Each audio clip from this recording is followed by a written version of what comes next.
बहुत सारे साधकों का यह सोचना होता है, दीपावली के दिन रात्रि में ये कहा जाता है कि दिवाली बहुत ही विशेष और बहुत ही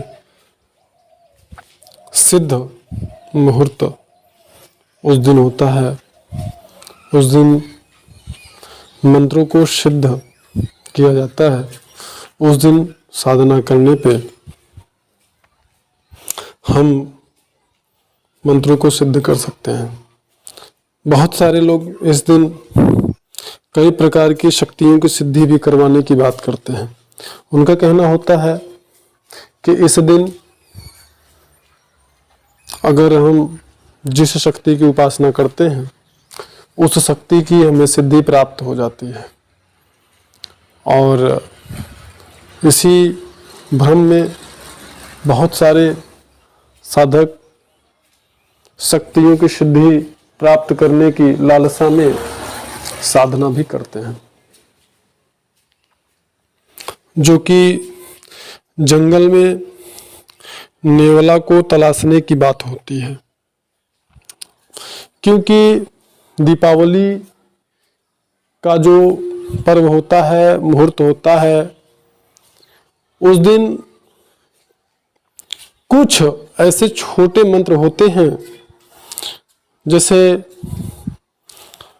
भौरे के विष को उतारने के मंत्र हो गए, सांप के विष को झाड़ने के मंत्र हो गए, और ये जादू टोना इत्यादि जो छोटे मंत्र हैं। इस प्रकार के जो मंत्र हैं, इन मंत्रों को सिद्ध करने का प्रयास किया जाता है और सिद्ध भी होता है। किसी किसी को सिद्ध भी होता है, जो कि सच्चे गुरु के मार्गदर्शन में साधना कर रहा होता है उस दिन। लेकिन विशेषतः दीपावली का जो मुहूर्त होता है, वह पहले से सिद्ध किए हुए जो मंत्र होते हैं उनको पूर्ण जागृत करने के लिए दीपावली का जो मुहूर्त होता है वो श्रेष्ठ होता है। और वो भी ऐसे मंत्र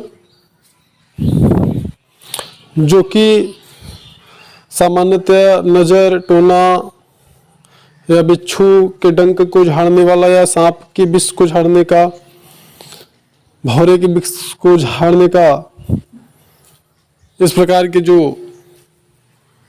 मंत्र होते हैं, इन मंत्रों को दीपावली के दिन में जागृत किया जाता है। अगर कोई यह सोचता है, चूंकि हमारे सोशल मीडिया पे इस प्रकार की जानकारी उपलब्ध है कि एक दिन साधना करने से नवान मंत्र सिद्ध हो जाएगा, या एक दिन में अप्सरा सिद्ध हो जाएगी, या एक दिन में यक्षिणी सिद्ध हो जाएगी, एक दिन में किन्नरी सिद्ध हो जाएगी, दीपावली के दिन में इस अप्सरा को सिद्ध कर लो, इसको ऐसा कर लो, वैसा कर लो। इस प्रकार की जानकारियां जो है वो भरी पड़ी हैं सोशल मीडिया पे। तो ऐसा कुछ नहीं होता है। अगर जो लोग ऐसे भ्रम में हैं और ऐसा सोचते हैं तो वो गलत सोचते हैं। आप यह कह सकते हैं कि दीपावली के दिन से आपको एक, अगर साधना को प्रारंभ करते हैं तो आपको एक निश्चित गति मिलती है। जैसे आप ये समझ सकते हैं, आप साइकिल से जा रहे हैं और कोई मोटरसाइकिल से जा रहा हो, तो आपके साइकिल पे वो हाथ लगाता है, और जैसे ही वो हाथ या उसके मोटरसाइकिल को आप पकड़ते हैं, सपोर्ट उसका मिलता है, तो आपके साइकिल की जो स्पीड होती है वो तेज हो जाती है। तो ठीक इसी प्रकार से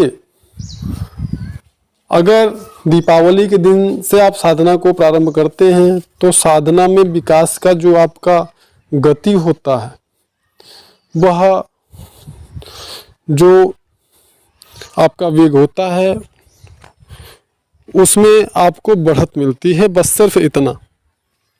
लेकिन अगर जो भी लोग इस अंधकार में हैं, इस भ्रम में हैं कि दीपावली के दिन हम किसी भी साधना को चाहें तो सिद्ध कर सकते हैं, तो यह उनका भ्रम मात्र है और कुछ भी नहीं है। ऐसा नहीं होता है। अमावस्या या पूर्णिमा के दिन एक विशेष क्रिया भौगोलिक रूप से होती है प्रकृति में, और यह क्रिया सभी जीव जंतु और सभी पशु पक्षी पेड़ पौधे जो भी ये सभी पर यह लागू होता है। वो क्रिया यह है कि अमावस्या या पूर्णिमा के दिन जो ऊर्जा होता है वह स्वमेव ऊर्ध्वगामी होता है, वह स्वमेव ऊपर की तरफ उठता है। आपने सुना होगा समंदर महासागरों में अमावस्या या पूर्णिमा के दिन स्वमेव ज्वार भाटा उठते हैं, स्वमेव लहरें उठती हैं, बहुत ही ज़्यादा और बहुत ऊंचाई तक। ऐसा सामान्य दिनों में नहीं होता है, क्योंकि इस दिन पृथ्वी की जो ऊर्जा होती है स्वमेव ऊर्ध्वगामी होती है। यह एक विशेष दिन होता है, बस इतना है। तो उस दिन से अगर साधना प्रारंभ कर सकते हैं तो यह संभव है कि साधना के कुछ अनुभव, सामान्य साधना के अनुभव जो कि 10 दिन 15 दिन के बाद होते हैं, वो आपको पहले दिन ही हो, महसूस हो, अनुभूति हो, यह संभव है। लेकिन सिद्धि प्राप्त हो जाए यह संभव नहीं है।